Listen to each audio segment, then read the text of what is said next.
السلام علیکم 8th and 9th class students, کیسے ہیں آپ لوگ؟ آئی ہوپ کہ آپ بالکل ٹھیک اور خیریت سے ہوں گے.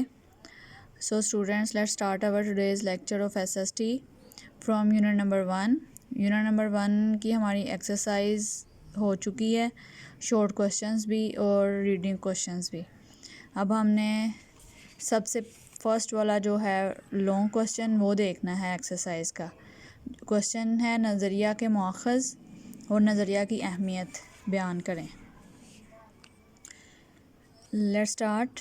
نظریہ کے مؤخذ درج ذیل ہیں. سب سے فرسٹ والا مؤخذ ہے مشترکہ مذہب، ٹھیک ہے، یعنی کامن ریلیجن.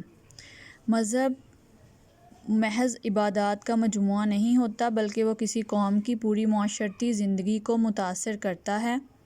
19ویں صدی میں برصغیر پاک و ہند میں کئی ہندو تحریکوں مثلاً آریہ سماج اور برہمو سماج وغیرہ نے جنم لیا، جن کا مقصد ہندوازم کی اشاعت اور مسلمانوں کو نیچا دکھانا تھا.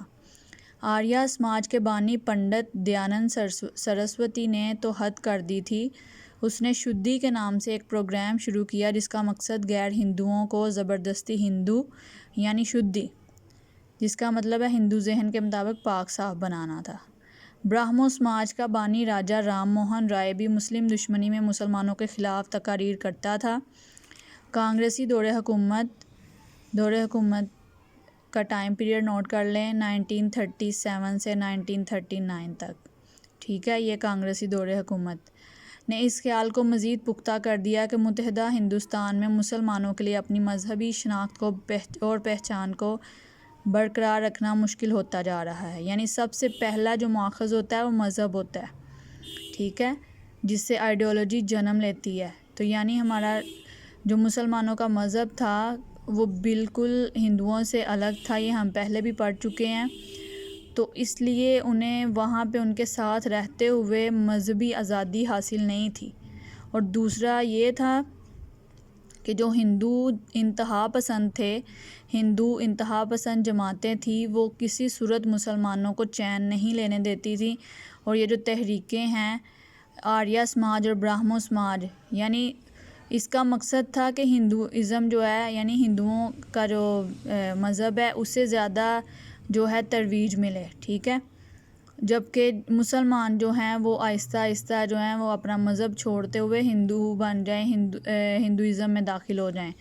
تو یہ پاسبل نہیں تھا. اس کی وجہ سے پھر برصغیر میں انتشار پھیلا اور مسلمان جو تھے وہ زیادہ وہاں پہ خود کو یہی سمجھ رہے کہ ہمارا مذہب، ہماری پہچان یہاں پہ سیو نہیں ہے ہم لوگ، اس لیے ہمیں علیحدہ ملک چاہیے، علیحدہ ریاست چاہیے جہاں پہ ہم اپنے مذہب کے مطابق، اس کے اصولوں کے مطابق آزادی سے اپنی زندگیاں بسر کر سکیں، جو کہ برصغیر میں رہتے ہوئے پاسبل نہیں تھا. نیکسٹ دیکھیں مشترکہ سیاسی مقاصد، ٹھیک ہے، کامن پولیٹیکل آبجیکٹیوز. مشترکہ سیاسی مقاصد کی بدولت دنیا کی کئی اقوام نے اپنی آزادی کی جدوجہد کی. انگریزوں کی آمد سے برصغیر پاک و ہند میں جمہوریت کا تصور ابھرا، جس میں حکومتی نمائندوں کا انتخاب ووٹ کے ذریعے عمل میں آنا تھا. آبادی کے لحاظ سے مسلمان برصغیر پاک و ہند میں اقلیت میں تھے، لہٰذا حکومت میں مسلمانوں کا حصہ بھی تھوڑا تھا. نئے سیاسی نظام نے جو شعور دیا تھا اس کی وجہ سے مسلمانوں کا تشخص ابھرنے لگا، ٹھیک ہے. یعنی انگریزوں کے برصغیر میں آنے کے بعد سیاسی حالات نے جو کروٹ بدلی، یعنی پہلے وہاں پہ بادشاہت کا سسٹم تھا، جیسے ایک ہی جو خاندان تھا وہ حکومت کرتا تھا پورے ہندوستان پہ. لیکن جب انگریز آ گئے تو وہ جمہوریت یعنی ڈیموکریسی کا جو تھا وہ رواج جو تھا وہ پروان چڑھا اور جمہوریت کا تصور ابھرا. وہاں کے رہنے والے جو آبادی تھی، چاہے وہ ہندو تھے یا مسلمان تھے، تو انہیں پتہ چلا کہ ووٹ کیا ہوتا ہے اور کیسے ہم نے اپنے جو نمائندے ہوتے ہیں انہیں الیکٹ کرنا ہوتا ہے ووٹنگ کے ذریعے. تو یہ بھی بڑی وجہ تھی کہ جو ہندو تھے وہ اکثریت میں تھے اور وہ تو شروع سے ہی مسلمانوں کے مخالف تھے، اور جو اکثریتی جماعت ہوتی ہے ان کی سیٹس بھی زیادہ ہوتی ہیں. تو اس وجہ سے مسلمانوں کو ضرورت پڑی کہ ہمارا ایک علیحدہ ملک ہونا چاہیے جہاں پہ ہماری اپنی جو ہے وہ سیاست ہو، اپنی ایک کیا کہتے ہیں پولیٹیکل آبجیکٹیوز اپنے ریلیجن کے اکارڈنگ ہوں، ٹھیک ہے، جہاں پہ ہماری بھی بات سنی جائے، ٹھیک ہے.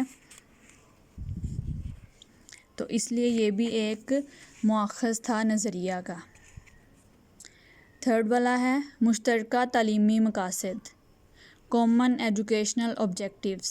مشترکہ تعلیمی مقاصد بھی کسی قوم کے نظریہ کے مؤخذ ہوتے ہیں. انگریزوں نے بر صغیر پر قبضے کے بعد ایسا نظام تعلیم متعارف کرایا جس میں انگریزی زبان کو مرکزی حیثیت حاصل تھی. اس پر مسلم علماء نے رد عمل کا اظہار کرتے ہوئے انگریزی زبان سیکھنے کو خلاف اسلام قرار دیا. بیشتر مسلمانوں نے نئے نظام تعلیم کو رد کر دیا. یہ سب ایک نظریے کی بنیاد پر ہوا اور وہ نظریہ اسلام تھا، ٹھیک ہے.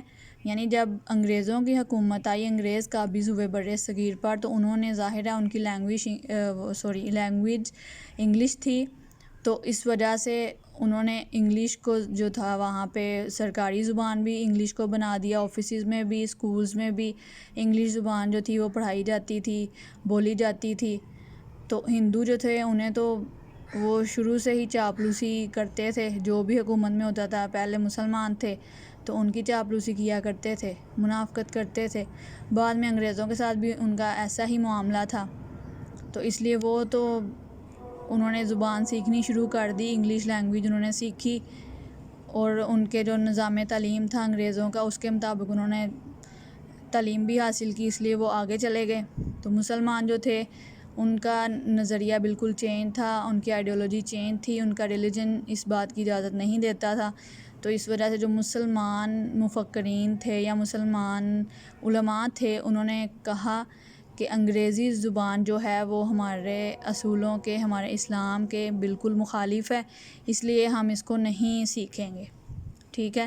اس وجہ مسلمان بہت پیچھے رہ گئے. وہ بعد میں پھر سر سید احمد خان انہوں نے یہ تحریک چلائی کہ اگر مسلمان انگریزی زبان نہیں سیکھیں گے تو وہ اسی طرح ہر میدان میں بہت پیچھے چلے جائیں گے. وہ بعد میں ایسا ہوا، لیکن پہلے مسلمان علماء نے انگریزی زبان کو بالکل رد کر دیا تھا. ان کے جو سسٹم تھا ایجوکیشنل اسے بالکل رد کر دیا تھا انہوں نے. تو اس وجہ سے یہ پس منظر میں چلے گئے، یعنی مسلمان بہت زیادہ وہاں پہ نقصان میں چلے گئے تھے. تو یہ بھی ایک وجہ تھی علیحدہ تشخص کے لیے کوشش کرنے کی، ایک علیحدہ مملکت حاصل کرنے کے پیچھے، اور ایک آئیڈیالوجی کا ایک ماخذ تھا. اوکے اسٹوڈنٹس، یہاں تک 3 جو ہیں اس کے پیراگرافس آپ نے وہ کرنے ہیں، باقی نیکسٹ ہاف جو ہے وہ کل کریں گے انشاءاللہ. آپ نے اسے اچھے سے یاد کرنا ہے، اور کوشش کریں کہ ضروری نہیں ہے کہ آپ اسے ورڈ بائی ورڈ یاد کریں، اس کو سمجھیں. جیسے آسان ورڈز میں نے آپ کو سمجھایا، آپ اسی طرح بھی لکھ سکتے ہیں، لیکن یہ نہیں کرنا کہ اس کو بالکل ہی آپ چینج کر کے رکھ دیں. ورڈز آپ چینج کر سکتے ہیں، اپنے الفاظ میں لکھ سکتے ہیں، لیکن بالکل بھی اسے چینج نہیں کرنا. آپ نے اچھے سے اسے سمجھ کے یاد کرنا، سمجھ کے یاد کریں گے تو آپ کے لیے مشکل نہیں ہوگا. اوکے اسٹوڈنٹس، ٹیک کیئر، اللہ حافظ.